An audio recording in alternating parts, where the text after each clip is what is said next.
আসসালামু আলাইকুম সবাইকে, কেমন আছেন? আশা করি সবাই ভালো আছেন। সো আজকে হচ্ছে আমার ছোট্ট ছেলে উৎস, তার আজকে বার্থডে। আর এমন টাইমেই আজকে বার্থডে সেলিব্রেশনটা হয়েছে যে আমাদের এখানে আশেপাশে মিছিল হচ্ছে ফিলিস্তিনকে নিয়ে। সো সবাই মোটামুটি জানেন যে বিভিন্ন জায়গায় আজকে ব্লক করে রাখছে রাস্তাঘাট। তো আমাদের বাসার পাশেও আর কি এরকম মিছিল হচ্ছে, দেখতেই পাচ্ছেন। তাই একটু ভয় লাগছিল। তারপর আবার উৎসর আব্বু বলল যে থাক, চলো যাই, তেমন একটা সমস্যা হবে না, উৎসর বার্থডেটা সেলিব্রেট করি আমরা, বাসায় তো সবসময় থাকা হয়। তো এখানে হচ্ছে আমরা গিয়েছিলাম বঙ্গবন্ধু মিলিটারি মিউজিয়ামে।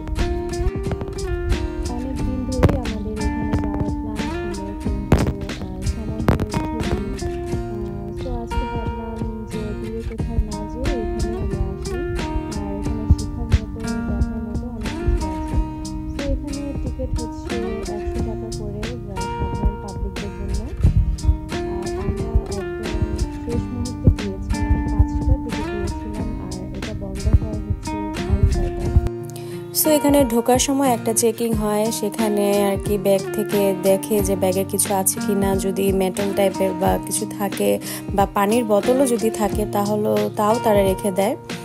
আমার পানির বোতল আমি নিয়ে গিয়েছিলাম, আমার বোতলটা রেখে দিয়েছে। সো যাই হোক, ভিতরে ঢুকার পর এত ভালো লাগছিল, একদম মনে হচ্ছিল মুক্তিযুদ্ধের আমলে আমরা চলে গিয়েছি, কারণ এত সুন্দর করে ডেকোরেট করা, সব কিছু এত গোছানো ছিল। আর আসলে এখানে দেখার ও শেখার মতো অনেক কিছুই আছে, যা আমাদের অনেক কিছুই অজানা। এখানে অনেক কিছুই সংগ্রহ করা আছে। সংগ্রহের মধ্যে রয়েছে যুদ্ধের অস্ত্র, রং, পদক, সাজোয়া গাড়ি, বিমান বিধ্বংসী বন্দুক, ছবি এবং প্রতিকৃতি, অনেক কিছুই আছে। আর এখানে ছোট্ট একটা শপ ছিল, দেখতেই পাচ্ছেন। এখানে খুঁটিনাটি অনেক কিছুই পাওয়া যায়, মিলিটারি আইটেমস আর কি, আর হচ্ছে টুকটাক ঘরের আসবাবপত্র না, ঘর সাজানো জিনিসপত্র ছিল। আমার হাজবেন্ডের এখানে একটা মানি ব্যাগ পছন্দ হয়েছিল, সে আমাকে বলছে যে এটা আমাকে কিনে দে। তো আমি বলছিলাম ঠিক আছে নাও। আমার হাজবেন্ডের এসব জিনিসের প্রতি অনেক আগ্রহ, আর্মি টাইপের যে কোনো জিনিস, কারণ আমার হাজবেন্ডের শখ ছিল আর্মি অফিসার হওয়া, কিন্তু আনফর্চুনেটলি হয়নি। সো আমার হাজব্যান্ড উৎসকে বলে যে আমি আমার স্বপ্নটা তোকে দিয়ে পূরণ করতে চাই। সো আমার ছেলের এসবের তেমন কোনো ইন্টারেস্ট নাই। যাই হোক, আমরা প্রত্যেকটা ফ্লোর ঘুরে ঘুরে দেখছিলাম। এখানে এক একটা বন্দুক এক এক রকম, এক এক শেপের আর কি, দেখে এরকম লাগছিল, অবাক লাগছিল। আসলে যুদ্ধের আমলে তারা কত কিছু ইউজ করেছে, আমরা ইতিহাস সম্পর্কে কতই বা জানি। এগুলো সব কিছুই তারা ওই আমলে আর কি, ওই টাইমটাতে তারা ইউজ করেছে। আমার হাজব্যান্ড আছে উৎস দেখছে এগুলো। এক এক ফ্লোরে এক এক প্রদর্শনী রয়েছে, আর এখানে মনে হয় 3টা বা 4টা ফ্লোর আছে। আমরা আসলে এত কভার করতে পারিনি, কারণ আমরা গিয়েছিলাম 5টার দিকে। সো তাড়াহুড়ার মধ্যে আমরা ছিলাম। সো এখানে আছে আসলে বাংলাদেশের সামরিক বাহিনীগুলোর ইতিহাস, ঐতিহ্য, তাদের সাফল্য সংক্রান্ত নিদর্শন, আর আছে বিভিন্ন অস্ত্র শস্ত্রের সংগ্রহ নিয়ে জাদুঘরটি আসলে সুন্দর করে সাজানো হয়েছে। আপনারা আপনাদের ছেলে মেয়েদের নিয়ে অবশ্যই এখানে ভিজিট করবেন, তারা অনেক কিছুই শিখবে। আর এখানে শিখারও আছে, আমাদেরও অনেক কিছু শিখার আসছে। আমরা আমাদের স্বাধীনতা পেয়েছি, যাদের মাধ্যমে তারা কত কষ্ট করে, কত রক্ত ঝরিয়ে এই বাংলাদেশ আমাদের উপহার দিয়েছে, তা আসলে আমরা কোনোদিনই ভুলবো না। মুক্তিযুদ্ধের পর পাকিস্তান সেনাবাহিনীর কাছ থেকে উদ্ধার হওয়া বিভিন্ন যানবাহন, অস্ত্র এখানে সংরক্ষিত আছে। আর আপনারা তাছাড়াও এখানে শিল্প গ্যালারি, প্রদর্শনী গ্যালারি, উপহারের দোকান, মুক্ত মঞ্চ, তারপর চলচ্চিত্র হল, সেমিনার হল, গ্রন্থাগার ভাস্কর্য, ক্যাফেটেরিয়া অনেক কিছুই আসলে এখানে পাবেন, কারণ এই পুরো এরিয়া জুড়ে অনেক কিছুই দেখার মতো আছে। আমরা যেহেতু পুরোটা কভার করতে পারিনি, যতটুকু পেরেছি আপনাদের মাঝে তুলে ধরেছি। আর এই গাড়িটা দেখে আমার বিশেষ করে আমাদের অনেক ভালো লাগছে। আমার হাজবেন্ড বলল আমি একটা গাড়ি যদি কাস্টমাইজ করি তাহলে এরকম শেপে বানাবো। যাই হোক, এটা হচ্ছে তাঁবু যেখানে তারা ডিসকাস করেছিল সেনাবাহিনীরা। সেই প্রাচীন অটোম্যানদের ব্যবহৃত ঢাল তলোয়ার, যুদ্ধ জাহাজ থেকে শুরু করে নবাব সিরাজউদ্দৌলার সাথে ইংরেজদের পলাশির যুদ্ধ, ভাষা আন্দোলন, মহান মুক্তিযুদ্ধের সকল কিছু, নেতৃত্ব, জাতির জনক বঙ্গবন্ধু শেখ মুজিবুর রহমানের সকল সংগ্রাম ও অর্জনের ইতিহাস সবকিছুই না একটা পুরো একটা গ্যালারিতে সুন্দর মতো ফুটিয়ে তুলেছে। আর প্রত্যেকটা পরতে পরতে আপনারা এক একটা জীবন কাথা ইতিহাস আপনারা দেখতে পারবেন। তখন মনে হবে আপনি সেই যুগে চলে গেছেন, যে যুগটা আমরা দেখিনি। শুধু নিদর্শন বললে ভুল হবে, এখানকার কমপ্লেক্সের স্থাপত্য, প্রবেশ পথে ঝর্ণার খেলা, বাইরের সবুজ উদ্যান সবকিছু মিলে একটা চমৎকার ভ্রমণ স্থান হতে পারে এই মিলিটারি মিউজিয়াম। আর আপনাদের সুবিধার জন্য আমি বলে দিচ্ছি যে এখানকার সময়সূচিটা শনি, রবি, সোম, মঙ্গল সকাল 10:30 থেকে 6:30 পর্যন্ত, বৃহস্পতিবার সকাল 10:30 থেকে সন্ধ্যা 7টা, আর শুক্রবার হচ্ছে বিকাল 3টা থেকে সন্ধ্যা 7:30, আর বন্ধ থাকে হচ্ছে আপনার বুধবার ও সরকারি যে কোনো ছুটির দিন আর কি বন্ধ থাকে। আর তাছাড়াও আপনার সুবিধা মতো আপনি ফার্ম গেট, বিজয় সরণি, সংসদ ভবন অথবা চন্দ্রিমা উদ্যানের সামনে এসে যে যার মতো সুবিধা মতো যানবাহন চড়ে আর কি এখানে আসতে পারবেন সামরিক জাদুঘরে। আর মেট্রো রেল দিয়ে আসতে চাইলে বিজয় সরণি স্টপেজে নেমে হেঁটেই যেতে পারবেন। আমাদের ঘুরতে ঘুরতে এমন সময় মাইকিং চলছিল যে 6টা বেজে গেছে, 6:30টার দিকেই বন্ধ হয়ে যাবে।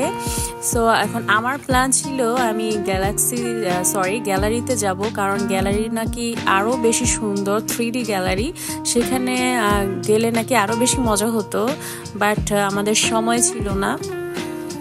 আমি তো দৌড়তে গিয়েছিলাম যে না, আমি যেভাবেই হোক আমি এটা দেখার জন্য আসলে আসছিলাম যে আমি 3D গ্যালারিটা দেখব। অনেকে রিভিউ দেখেছিলাম, ব্লগে দেখেছিলাম, তো তখনই ডিসাইড করেছিলাম এখানে আসলে আমি ওইখানে যাব, বাট যেতে পারিনি কারণ সময় ছিল না। তো আমার হাজব্যান্ড বলল যে সমস্যা নেই, পরে আরেকবার আসবো, কারণ আমাদের বাসার সামনেই যেহেতু, তো যখন তখন এসেই তোমাকে আমি ওই 3D গ্যালারিতে নিয়ে যাব। সো হাঁটতে হাঁটতে আমাদের পা ব্যথা হয়ে গেছে, তো হাজব্যান্ড বললো যে চলো একটু বসি। আর এখানে বিশাল বড় একটা মনিটরে আর কি দেখাচ্ছিল যে আমাদের সামরিক সেনাবাহিনীরা তারা কি কি কাজ করছে দেশের জন্য, এগুলোই আর কি ডিটেলস দেখাচ্ছিল।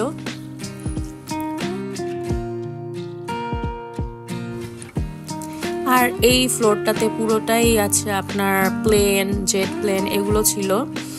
সো আমরা ওইখান থেকে বের হয়ে গেলাম।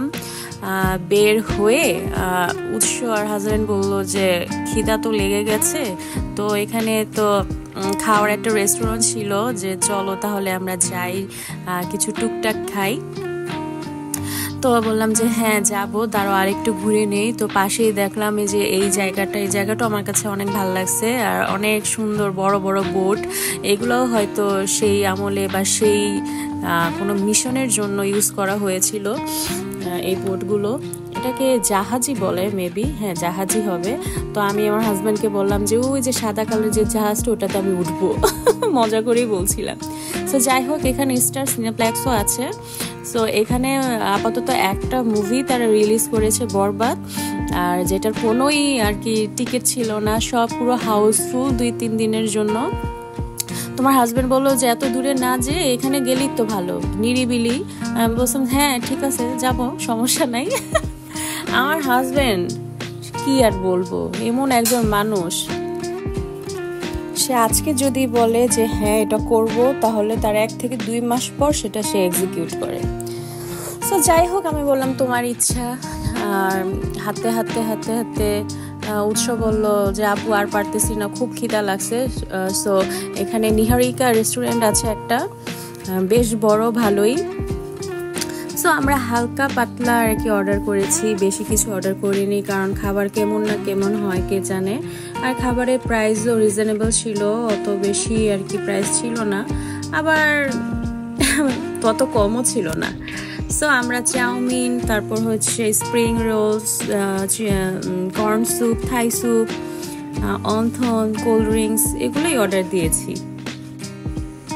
আর খাবার আমার কাছে এভারেজ লাগছিল, অতটা টেস্টি লাগেনি। রোলটাই আমার কাছে বেশি ভালো লেগেছে অন্য সব আইটেমসের থেকে। তারপর সেখান থেকে চলে গেলাম আইডিবি ভবন, কারণ আমার হাজব্যান্ড তার ছেলেকে একটা বার্থডে গিফট দিবে।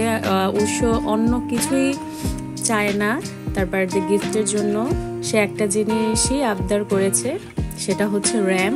তার পিসি নাকি একদম স্লো হয়ে গেছে, তার জন্য তার র্যাম লাগবে। সে টানা 1 বছর ধরে ঘ্যান ঘ্যান করছিল যে র্যাম লাগিয়ে দাও, র্যাম লাগিয়ে দাও। তো অবশেষে সে তার র্যাম পেয়ে গেছে এবং সে খুবই খুশি পেয়ে তার আব্বুকে একদম জড়িয়ে ধরে আদর তাদর করে বলল এটাই নাকি তার বার্থডের একটা বেস্ট গিফট ছিল। সো যাই হোক, এটাতেই আমরা দুজন খুশি। ছেলে মেয়েদেরকে কিছু দিতে পারলে তাদের মুখে হাসিটাই আমাদের জন্য অনেক কিছু। আর আমার থেকে তার আব্বুই তাকে সবচেয়ে বেশি ভালোবাসে। তার সব আবদার আমি যতটা না রাখি, কিন্তু সে রাখবেই, কারণ সে তার ছেলেকে এত এত এত পরিমাণ ভালোবাসে যা বলার বাহিরে। সো যাই হোক, আমরা সেখান থেকে চা খেলাম, মটকা চা। আর চা খাওয়ার শেষে চাটাও কিন্তু খুবই মজার ছিল।